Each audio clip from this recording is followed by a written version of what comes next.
Madam, मला कॉन्स्टिपेशनचा त्रास होतो.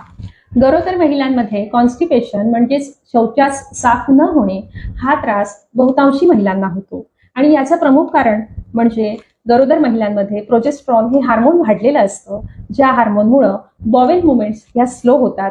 त्याचबरोबर गर्भाशयाच्या पिशवीच्या वाढत्या आकारामुळे गुदद्वारावरती प्रेशर येतं. आणखी महत्वाची गोष्ट म्हणजे गरोदर स्त्रीची शारीरिक हालचाल देखील थोडीफार कमी असते आणि तिला आयर्न, कॅल्शियम अशा गोळ्या सुरू असतात आणि या सगळ्याचा परिपाक म्हणजे तिला होणारं कॉन्स्टिपेशन. या कॉन्स्टिपेशनवरती उपाय म्हणजे सगळ्यात महत्वाचं, दररोज तिनं 8 ते 10 ग्लास पाणी पिलं पाहिजे आणि त्याचबरोबर पन्ह, लिंबू सरबत, ताक असे पदार्थ आहारात ठेवले पाहिजेत. आहारामध्ये भरपूर प्रमाणात हिरव्या पालेभाज्या, गाजर, काकडी, बीट आणि त्याचबरोबर कलिंगड, ऍपल अशा फ्रुट्सचा देखील समावेश केला पाहिजे.